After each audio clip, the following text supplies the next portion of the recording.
Olá pessoal, Ana, Marcão, Adriane. Bem, eu vou falar um pouco aqui da matemática financeira. Eu coloquei aqui o meu celular, que não tem lá uma qualidade muito boa, para fazer essa gravação rápida sobre a matéria. A gente falou um pouco lá da parte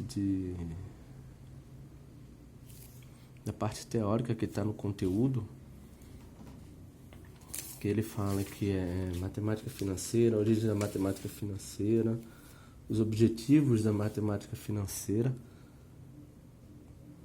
que ele sempre falou, no caso, que o objetivo basicamente é ter um retorno, é fazer cálculos que você cheguem a determinada taxa, ter receber uns juros para quem investe e para quem pega um dinheiro emprestado pagar esse valor que pegou emprestado com juros, tá? Ou seja, a matemática financeira ela aplica um determinado valor a determinada taxa por um determinado período, ok?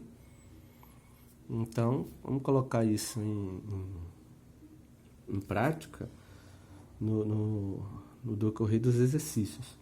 Bem, ele falou um pouco sobre o sistema financeiro mundial, onde existe o Banco Central Europeu.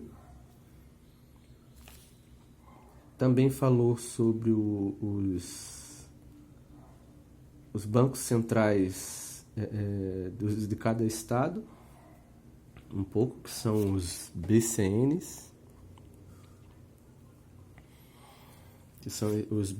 que falam sobre cada um. Também falou sobre o Fed, que é o americano, né, que é o Banco Central Americano, e falou do nosso Bacen. E ele falou também, neste caso, sobre algumas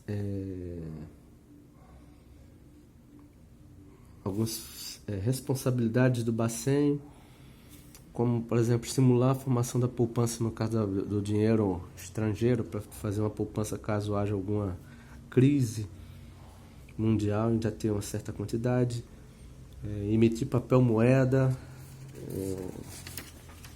tem algumas funções lá a compra e venda de títulos de públicos federais, como por exemplo o Tesouro Direto, é bem comum, e também faz a fiscalização de instituições financeiras. São esses os exemplos que eu poderia falar. Partindo para exercício, ele diz que com conceitos básicos, são 6 conceitos básicos que a gente deve ter para estudar a matemática financeira. A primeira é a razão, tá? Que no caso ele dá um exemplo bem simples quando ele fala que o salário do Carlos é o triplo de Ana, ou seja, o quociente entre o salário de Carlos e Ana é 3. Tá? Se Carlos ganha... vamos ver, aqui está aqui Carlos, vamos chamar CA e AN. Ele está dizendo que o Carlos ganha 3 vezes o salário de Ana, então seria 3 vezes a N. O Carlos seria 3 vezes a Ana, ou seja, o salário do Carlos e o de Ana é 3. Existe o quociente, ou seja, uma razão entre eles dois, é o salário de Carlos ser 3 vezes o salário da Ana. A proporção já é outro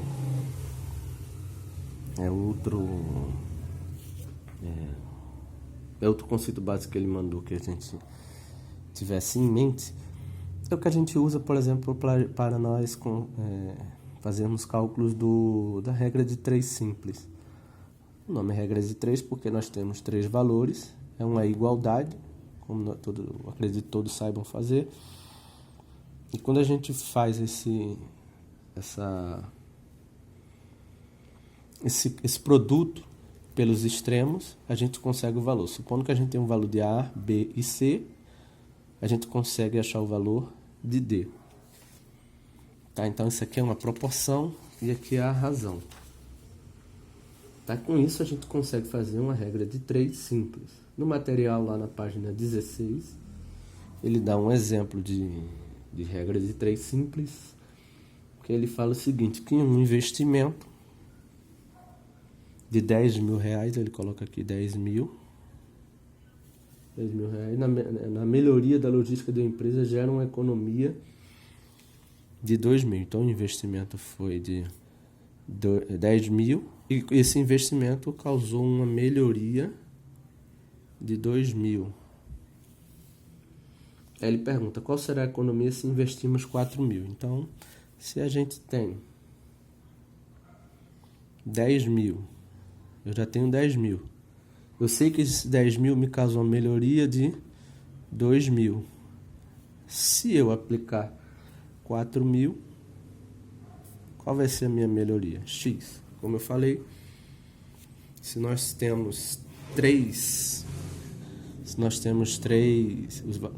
valores, podemos fazer uma regra de 3 simples e a gente chega ao resultado. Isso aqui é bem simples de se fazer, a gente faz os produtos dos extremos. No caso vai ficar 10. Para simplificar eu vou colocar só